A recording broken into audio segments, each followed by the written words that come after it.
तो हरे कृष्णा, सबका हार्दिक स्वागत करते हैं आज के श्रीमद् भागवतम कथा में। और ख़ास करके सभी को रामनवमी की हार्दिक शुभकामनाएं भी प्रस्तुत करते हैं। तो आज एक ख़ास दिन है, तो मैं प्रयत्न करूंगा कि हमारा जो चौथा श्लोक है श्रीमद् भागवतम के पहले स्कंद का हम शुरू करें और बाद में थोड़ी राम कथा भी करें। ये छोटा श्लोक है, ये हम पहले करेंगे, एक 15-20 मिनट में हो जाएगा, और आखिर के 5-10 मिनट है हम राम कथा के बारे में चर्चा करेंगे। तो ये श्रीमद् भागवतम का प्रथम स्कंद पहला अध्याय और श्लोक क्रमांक 4 है। मैं उसका उच्चारण करता हूँ, उसका प्रत्येक शब्द का अर्थ पढ़ता हूँ और अनुवाद और उसके साथ साथ तात्पर्य भी पढ़ेंगे। तो ये श्लोक इस प्रकार है। नैमिषे नैमिषे क्षेत्र ऋषय शौनकादय सत्रं स्वर्गाय लोकाय सहस्र समम आसत। निमिषे in the forest known as Naimisharanya, Animishe Kshetra, the spot which is specially a favorite of Vishnu, who does not close his eyelids. Rishaya, sages, Shaunaka Adaya, headed by the sage Shaunaka. Satram, sacrifice. Swargaya, the Lord who is glorified in heaven. Lokaya, and for the devotees who are always in touch with the Lord. Sahasra, 1000. Samam, years. Asata, perform. Translation: once in a holy place in the forest of Naimisharanya, great sages headed by the sage Shaunaka assembled to perform a great 1000-year sacrifice for the satisfaction of the Lord and his devotees. तो ये श्लोक कहाँ से जैसे आपको याद होगा, हमने 2 दिन पहले चर्चा की गई थी कि ये श्रीमद् भागवतम है। व्यासदेव ने अपने शिष्य और बेटे सुखदेव महाराज को कहा था, सुखदेव महाराज ने परीक्षित महाराज को कहा था। तो उसी सभा में जहाँ पे सुखदेव महाराज परीक्षित महाराज को भागवतम कथा कह रहे थे, तो यहाँ पे कौन थे? शौनक आदि, ये सुत गोस्वामी थे। और सुत गोस्वामी आगे जाके यहाँ पे ये जो ऋषि बैठे यहाँ पे नैमिषारण्य में, वो 1000 सालों तक यज्ञ कर रहे थे। तो प्रभुपाद लिखेंगे कि यज्ञ करके उनका क्या हालत हुई थी। तो परपट पढ़ेंगे तात्पर्य। The prelude of the Srimad Bhagavatam was spoken in the previous 3 shlokas. Now the main topic of the great literature is being presented. Srimad Bhagavatam, after its first recitation by Srila Sukdev Goswami, was repeated for the second time at Naimisharanya. तो प्रभुपाद साफ साफ लिखते हैं कि पहली बार कहाँ पे भागवत कथा हुई थी? सुखदेव महाराज ने कही थी। अभी दूसरी बार जो कथा हो रही वो नैमिषारण्य में हुई थी। भगवान की कृपा से कुछ मुझे लगता है 10 साल पहले मैं नैमिषारण्य गया था। बहुत सात्विक जगह है, वहाँ जाके आपको पूरी सात्विकता क्या है, भक्ति करने की बहुत तीव्रता बढ़ जाती है। बहुत सुंदर जगह है, अयोध्या के पास ही ये जगह आती है। तो वहाँ से हम अयोध्या भी गए थे। तो नैमिषारण्य बहुत सुंदर, यहाँ पे हजारों की संख्या में ऋषि मुनि बैठ के यज्ञ कर रहे थे, वो भी 1000 साल तक। तो प्रभुपाद आगे लिखते हैं, in the Vavaviya Tantra, it is stated that Brahma, the engineer of this particular universe, contemplated a great wheel which could enclose the universe. The hub of this great circle was fixed at a particular place known as Naimisharanya. Similarly, there is another reference to the forest of Naimisharanya in the Varaha Purana, where it is stated that by the performance of sacrifice at this place, the strength of demonic people is curtailed. Thus, Brahmanas prefer Naimisharanya for sacrificial performances. तो यहाँ पे नैमिषारण्य का 2 जगह उल्लेख है। शुरुआत में वावविया तंत्र, इसमें उल्लेख है कि ब्रह्मा जी ने जो पूरी सृष्टि की निर्माण की है, तो पूरी सृष्टि जो है एक चक्र के समान है। और चक्र में बीच में जो ये रहता है ना, इस चक्र के जिसके ऊपर संतुलित किया जाता है, बीच का भाग, वो बीच का भाग नैमिषारण्य में रखा गया है। तो एक तरीके से आप हमें समझना है तो नैमिषारण्य क्या है? पूरी सृष्टि का बीच का भाग है। तो पूरी सृष्टि का केंद्र क्या है? नैमिषारण्य एक है। दूसरा, उसका वराह पुराण में उल्लेख किया गया है कि जब भी यहाँ पे यज्ञ किया जाता है तो जो राक्षस है उनकी शक्ति कम हो जाती है। इसलिए साधु संत ब्राह्मणास यहाँ पे यज्ञ करना पसंद करते हैं। कहाँ पे? नैमिषारण्य में। तो नैमिषारण्य में जब वो यज्ञ करते हैं तो असुरों की, राक्षसों की शक्ति कम होती है. The devotees of the Lord Vishnu, after all kinds of sacrifice for his pleasure, the devotees are always attached to the service of the Lord, whereas fallen souls are attached to the pleasures of material existence. In Bhagavad Gita, it is said that anything performed in the material world for any reason other than for the pleasure of Lord Vishnu causes further bondage for the performer. It is enjoined therefore that all acts must be performed sacrificially for the satisfaction of Vishnu and his devotees. This will bring everyone peace and prosperity. यहाँ पे भी श्रील प्रभुपाद दो तत्वों के बारे में कहते हैं. सर्वप्रथम जो भी हम यज्ञ करते हैं, कुछ भी करते हैं, भगवान विष्णु की संतुष्टि के लिए करना चाहिए. यज्ञ क्यों करना चाहिए? भगवान विष्णु की संतुष्टि के लिए. भगवद गीता में इसका उल्लेख आता है कि यज्ञ करो, आप तपस्या करो, सभी किसको? मुझे मत अर्पणम, मुझे अर्पण करो. भगवान को खुश करने के लिए करना चाहिए. भगवान और भगवान की जो भक्त है उनको खुश करने के लिए हमें कुछ भी करना चाहिए. ये पहला है. और दूसरा है कि जो भी हम जो भोक्ता है, यज्ञ के जो भोक्ता है वो विष्णु ही रहते.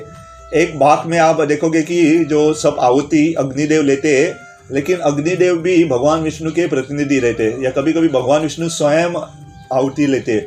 और यज्ञ कुंड जो है भगवान विष्णु का मुंह होता है. जो भी हम घी डालते हैं, जो भी हम वहाँ पे आहुति डालते हैं, भगवान के मुंह में डायरेक्ट डालते हैं. तो भगवान विष्णु यज्ञ के भोक्ता भी है. तो भगवद गीता में भी कहते हैं भोक्ताराम यज्ञ तपसा सर्वलोके महेश्वर. भगवान कृष्ण कहते कि सभी यज्ञ का भोक्ता मैं हूँ और सभी लोकों का महेश्वर मैं ही हूँ कहते. The great sages are always anxious to do good to the people in general, and such the sages headed by Shaunaka and others assembled in this holy place of Naimisharanya with a program of performing a great and continuous chain of sacrificial ceremonies. Forgetful men do not know the right path for peace and prosperity. However, the sages know it well, and therefore for the good of all men, they are always anxious to perform acts which may bring about peace in the world. They are sincere friends to all living entities, and at the risk of great personal inconvenience, they are always engaged in the service of the Lord for the good of the people. Lord Vishnu is just like great tree, and all others, including the demigod, man, Siddha, Charana, Vidyadharas, and other living entities are like branches, twigs, and leaves of that tree. By pouring water on the root of the tree, all the plant parts of the tree are automatically nourished. Only those branches and leaves which are detached cannot be so satisfied. Detached branches and leaves dry up gradually despite all watering attempts. Similarly, human society which is detached from the personality of Godhead, like detached branches and leaves, is not capable of being watered, and one attempting to do so is simply wasting his energy and resources. तो यहाँ पे श्रील प्रभुपाद तीन भाग में तीन वस्तुएं कह रहे हैं. सर्वप्रथम जो बड़े ऋषि मुनि, खास करके शौनक ऋषि और बाकी के ऋषि मुनि, ये यज्ञ कर रहे थे. क्यों? लोगों की भलाई के लिए. उनको थोड़ी पड़ी थी अपनी खुद की, वो लोगों का कल्याण हो इसलिए ये बड़ा यज्ञ कर रहे थे. तो श्रील प्रभुपाद लिखते हैं कि ऐसे ऋषि मुनि रहते हैं, ऐसे साधु संत रहते हैं, उनको लोगों का कल्याण कैसे करना है वो मालूम रहता है, उनको क्या करना है वो मालूम रहता है. अभी लोगों को मालूम नहीं रहता है कि कैसे सुख और शांति प्राप्त हुए, कैसे सुख और समृद्धि, हमारी प्रॉस्पेरिटी प्राप्त हुए. ऐसे लोगों को ये ज्ञान नहीं रहता है, लेकिन उसका ज्ञान हमें भागवत में मिलता है. हमें अगर सुख चाहिए तो हमें यज्ञ करना चाहिए. जब हम यज्ञ करते हैं, भगवद गीता में भी भगवान कृष्ण कहते हैं जिसको शांति चाहिए ना, यज्ञ करो. या जिसे मालूम है कि भगवान भोगता है और भगवान सभी के नियंत्रण करता है, तो उसे शांति प्राप्त होती है. तो ये पहला भाग है. दूसरा भाग श्रील प्रभुपाद कहते हैं कि जैसे एक पेड़ रहता है और पेड़ की शाखाएं रहते, पेड़ के पत्ते रहते, पेड़ की भुजाएं रहते, पेड़ के फल रहते. तो जैसे हम पानी पेड़ की जड़ को देते हैं तो बाकी सब शाखा वगैरह सबको, पत्तों को, सबको पानी पहुंच जाता है. वैसे ही देवी देवता जो है, चंद्र, इंद्र, वरुण आदि, वो भगवान की शाखा है, भगवान के थोड़े विस्तारित स्वरूप है, भगवान से आते हो. तो भगवान की जब भक्ति करते हैं हम, तो बाकी देवी देवता भी खुश हो जाते हैं. लेकिन श्रील प्रभुपाद यहाँ पे एक चेतावनी देते हैं, अगर पेड़ की शाखा, एक जो ब्रांच है, एक शाखा टूटी हुई है और पेड़ से उसका संबंध नहीं है, तो कितना भी पानी डालो उस शाखा को पानी नहीं पहुँचेगा. अगर समझो पेड़ से एक शाखा गिर के नीचे जमीन पे गिरी है तो सूखे हो, उसका नाश हो जाएगा. वैसे ही जब तक हम भगवान के संपर्क में है तो हमारी प्रगति होती है, लेकिन जैसे हमारा संपर्क भगवान से टूट जाता है तो हमारी दुर्गति होती है. हम वो शाखा की तरह हम उसका हमारा नाश हो जाता है. तो ये हमें याद रखना चाहिए.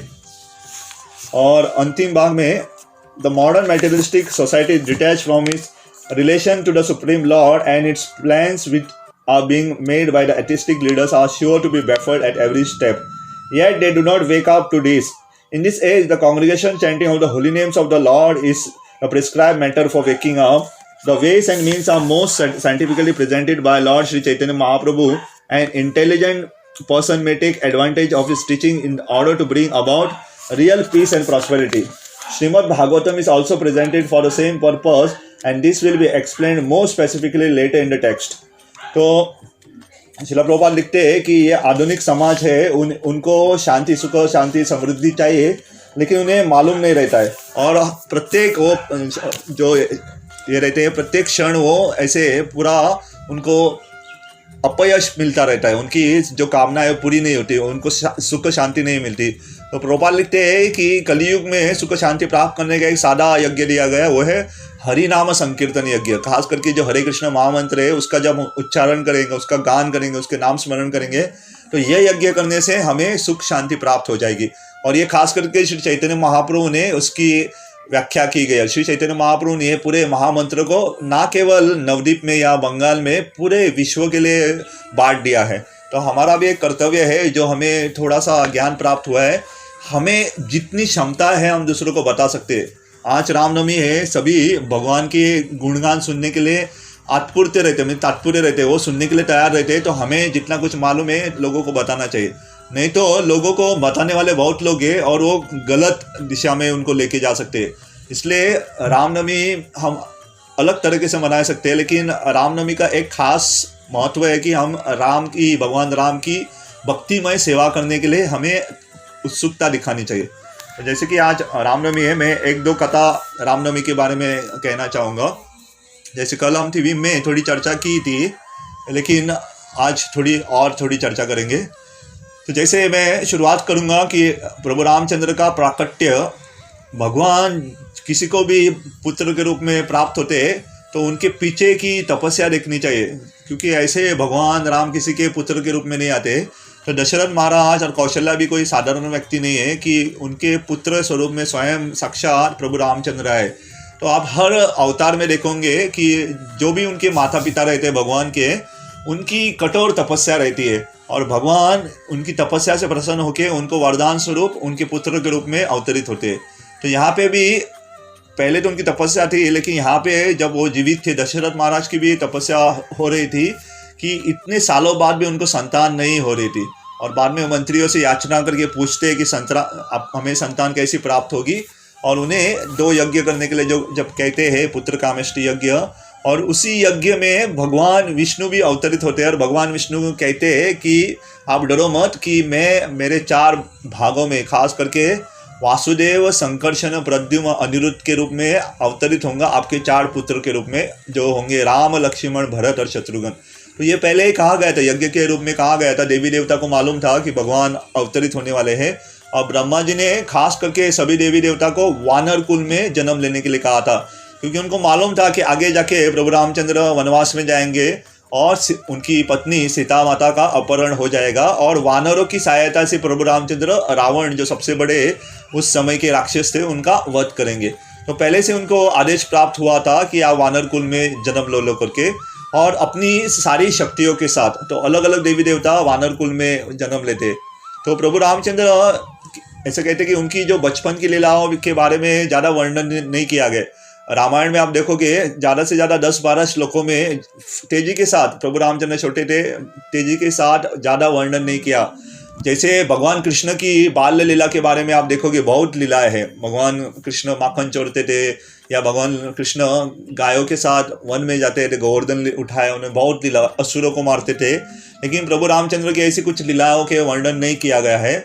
लेकिन आप रामायण जिसने पढ़ा है, रामायण में 7 कांड है, और सबसे पहले कांड का नाम दिया गया है बाल कांड। तो कोई सोच सकता है बाल कांड मतलब भगवान प्रभु रामचंद्र की बाल लीलाओं के बारे में चर्चा, लेकिन आचार्य कहते हैं ये बाल कांड, बाल जो नाम दिया है प्रभु रामचंद्र के बाल लीला के बारे में नहीं है। उल्टा एक ऋषि थे, एक मुनि थे, उनका नाम था विश्वामित्र।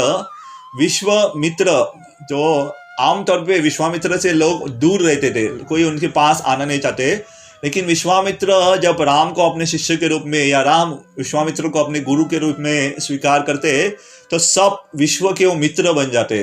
तो ऐसे विश्वामित्र एक बालक के स्वरूप में, एक छोटे बच्चे के स्वरूप में भगवान राम की शरण में जाते हैं, इसलिए बालकांड ये नाम दिया गया है। तो बालकांड जो है विश्वामित्र मुनि के बारे में वर्णन करता है। तो हम वापस आएंगे। दशरथ महाराज को जब 4 पुत्रों की प्राप्ति होती है तो दशरथ महाराज बहुत संतुष्ट थे, लेकिन ऐसे कहते हैं कभी भी हमें किसी भी वस्तु से आसक्त नहीं होना चाहिए। तो दशरथ में सब कुछ ठीक चल रहा था, तो प्रभु रामचंद्र 14 साल के जब हो जाते हैं, 14-16 साल के करीब, तब उनके राज्य में विश्वामित्र मुनि आते हैं और विश्वामित्र मुनि आके प्रभु रामचंद्र को ही मांगते हैं, कहते हैं कि आप मुझे राम दे दो ताकि मैं मेरी यज्ञ जो हो रहा है उसकी रक्षा के लिए राम को लेके जाऊंगा। और वहाँ पे 2 राक्षस थे, मारीच और सुबाव, उनसे मैं राम से रक्षा प्रदान करूंगा। और जैसे ही दशरथ महाराज राम को जाने का सोचते या विचार मन में आता है, वो कहते नहीं नहीं राम नहीं जा सकते, उल्टा मैं आता हूँ, एक अक्षौणी सेना लेके आता हूँ और मैं उन असुरों को मार दूंगा और मैं उस असुरों को मारूंगा। लेकिन विश्वामित्र मुनि खास करके राम को ही लेके जाने के लिए आए थे, और क्योंकि दशरथ महाराज ने वचन दिया था कि राम को मैं भेजूंगा, जो भी मांगूंगा मैं दूंगा, और विश्वामित्र मुनि ने राम को मांगा था, तो उनको राम को जाने के लिए जो इजाज़त है या जो आज्ञा है दे दी थी। तो राम जाते हैं, तो राम के साथ साथ लक्ष्मण भी जाते हैं। तो यहाँ पे अगर आप कृष्ण लीला रामलीला में देखोगे कि एक जो चीज़ है ना, रामायण में भी हुई है और श्रीमद् भागवतम या कृष्ण लीला में भी हुई है, दोनों में, और वो है सबसे पहले जो असुर, सबसे पहले राक्षस को जिसने भगवान कृष्ण ने मारा वो थी पूतना, और सबसे पहले राक्षस जिसने प्रभु रामचंद्र ने मारा वो भी एक स्त्री थी और उसका नाम था टाटका। तो टाटका मारीच की माँ थी।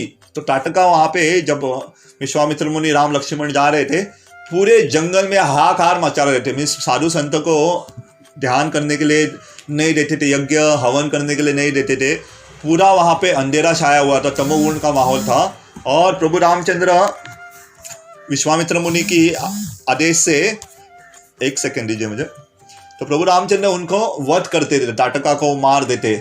तो यहाँ पे अगर आप देखोगे उस प्रसंग में प्रभु रामचंद्र स्त्री को देख के थोड़ा संकोच कर रहे थे कि मैं कैसे स्त्री को मारूं करके, लेकिन विश्वामित्र मुनि तुरंत कहते हैं कि अगर आप मारोगे नहीं, क्योंकि संध्या का समय, शाम हो जाएगी और रात अगर हो जाएंगी तो इनकी जो शक्ति है बढ़ जाती है, इसलिए प्रभु रामचंद्र तुरंत टाटका को मार देते हैं। और आगे जाके जब गुरु के आश्रम में जाते, विश्वामित्र मुनि के आश्रम में जाते हैं, वहाँ पे विश्वामित्र मुनि उनको अनेक अनेक दिव्य अस्त्र प्रदान करते हैं, उन्हें अनेक अनेक मंत्र प्रदान करते हैं। उनमें से 2 मंत्र बल और अति बल करके थे। अगर ये मंत्र कोई उच्चारण करता है ना तो उसे भूख नहीं लगती, उसे प्यास नहीं लगती। और ख़ास करके अगर आज रामनवमी है, जो उपवास कर रहे हैं, जो जिन्होंने फास्टिंग रखा है, वो सोचेंगे काश मुझे ये बल अति बल मंत्र आते तो मैं बल अति बल मंत्र बोल के उपवास कर सकता था आराम से, मुझे प्यास नहीं लगती थी, मुझे भूख नहीं लगती थी। लेकिन हमें, क्योंकि अगर हमने मंत्र उच्चारण भी किया लेकिन अगर श्रद्धा नहीं है मन में, तो उसका परिणाम नहीं होगा। इसलिए कहते हैं मंत्र रहते हैं, अगर आपके हाथ में मंत्र भी दिए, आपको मंत्र मालूम भी है, लेकिन आपको मंत्र के प्रति श्रद्धा नहीं है और ख़ास करके गुरु से लिया नहीं आपने, तो मंत्र का कुछ प्रभाव नहीं रहता। तो विश्वामित्र मुनि ने ये मंत्र सब प्रभु रामचंद्र को दिए थे।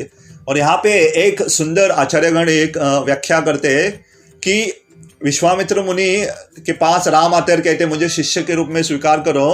तो विश्वामित्र मुनि मन में सोचते हैं कि उन्हें मालूम था कि राम भगवान है करके, कि ये मेरे भगवान स्वयं चाहते कि मुझे गुरु के रूप में स्वीकार करे, तो अगर उनकी इच्छा है तो क्या करेंगे, मैं स्वीकार कर देता हूँ। तो विश्वामित्र मुनि राम के गुरु होते क्योंकि राम को वो चाहिए था और राम दिखाना चाहते थे विश्वामित्र मुनि का स्तर क्या है करके। ऐसे ही चैतन्य लीला में अगर आपको याद है, गौर कथा में चैतन्य महाप्रभु के जो गुरु थे ईश्वरपुरी, जब चैतन्य महाप्रभु पूछते कि क्या मुझे आप दीक्षा दोगे, तो वो हंसते हैं, मन में सोचते हैं कि आप भगवान हो स्वयं और आपको मैं कैसे दीक्षा दे सकता हूँ, लेकिन अगर आपकी इच्छा है तो ये भी कर देता हूँ आपकी सेवा के रूप में। तो जो साधु संत रहते हैं उनको मालूम रहता है कि भगवान कौन है करके, इसलिए कहते हैं कि त्रिकोण हमेशा याद रखना चाहिए, गुरु, साधु और शास्त्र, ये तीनों के बारे में हमें जानकारी रखनी चाहिए। गुरु क्या कहता है, साधु क्या कहता है और शास्त्र क्या कहता है। और कोई ऐसे ही कहता है इसलिए हमें मानना नहीं चाहिए, क्योंकि अगर आप अभी भी बाजार में जाओगे, बहुत लोग कहते हैं कि मैं कल्कि अवतार हूँ। ऐसे बहुत लोग हैं जो कहते हैं मैं कल्कि का अवतार हूँ करके, अभी भी है। दक्षिण भारत में जाओगे, उत्तर भारत में जाओगे, अलग अलग जगह पे लोग कहते हैं कि मैं भगवान का अवतार हूँ, और उनके पास बाहर सफ़ेद घोड़ा भी पाल के रखा है और बड़ी तलवार भी लेके घूमते हैं कभी कभी। लेकिन कल्कि अवतार के बारे में पहले से शास्त्र में उल्लेख किया गया है कि उसके पिता का नाम होगा विष्णु यश। वो ऐसी जगह, उनका नाम है संबाला करके जगह है बिहार में, तो वहाँ पे उसका प्राकट्य होगा। और वो जब आएंगे सबका विनाश करने, सबको मारेंगे और सत्य युग की पुनर्स्थापित करेंगे, और थोड़े भक्तों को लेके। तो ये क्रिया तो कोई नहीं कर रहा है, इसलिए गुरु साधु शास्त्र से हमें सीखना चाहिए। तो विश्वामित्र मुनि को मालूम था कि भगवान राम भगवान है करके, और इसलिए उन्होंने प्रभु रामचंद्र को शिष्य के रूप में स्वीकार किया है। और एक जो चीज़ विश्वामित्र मुनि ने की है जो अभी तक किसी ने नहीं की है, और वो है प्रभु रामचंद्र को दीक्षा, खास करके उनका नाम बदलना। कैसे मैं बताता हूँ। हम जब भी प्रभु रामचंद्र का नाम लेते हैं तो कभी भी राम नहीं कहते मोस्टली। अगर आपने जो भक्त है सीधा हम राम राम करके नहीं पुकारते, हम हमेशा सिया राम, सीता राम, जानकी राम ऐसा करते, खास करके सीता राम। तो सीता माता का नाम राम के आगे किसने जोड़ा? वो थे विश्वामित्र मुनि। विश्वामित्र मुनि उनके पिता से, दशरथ महाराज से कह के गए थे कि मैं उसे केवल यज्ञ की रक्षा करके लेके जा रहा हूँ, लेकिन वहाँ से वो मिथिला जाते हैं और जनकपुरी में, और वहाँ से सीता माता के साथ उनका विवाह करके भी आते। तो अगर दशरथ महाराज को जब पता चला कि राम का विवाह होने वाला है तो बहुत खुश होते। खुश होने का कारण बहुत गुह्य था, क्योंकि जब विश्वामित्र मुनि उनके दरबार में आए थे राम को लेके जाने के लिए, तब दशरथ महाराज अपने मित्रों के साथ, खास करके अपने मंत्रियों के साथ चर्चा कर रहे थे। और क्या चर्चा थी मालूम है? उनको चर्चा कर रहे थे प्रभु रामचंद्र के लिए कौन सुशील जो कन्या आएगी जिससे उनका विवाह हो सकता है। तो प्रभु रामचंद्र के विवाह के बारे में भी वो चर्चा कर रहे थे, लेकिन विश्वामित्र मुनि उनके जो मन की इच्छा थी वो भी पूरी करते। जो ऐसा कहते हैं साधु संत रहते हैं, उनको हमारे मन के अंदर क्या है वो मालूम होता है। कभी कभी मैंने तो बहुत बार अनुभव किया है कि जो साधु संत रहते ना, हमारे मन को पढ़ सकते। अनेक बार कभी कभी हमारी इच्छा जो रहती ना वो पूर्ण करके ही जाते। बहुत बार अगर आपने ध्यान से साधु संग किया है तो साधु जो रहते हैं उनको आपकी मन की इच्छा पूरी रहती है, और वो आपको वैसा ही कार्य या सेवा देख के चले जाते।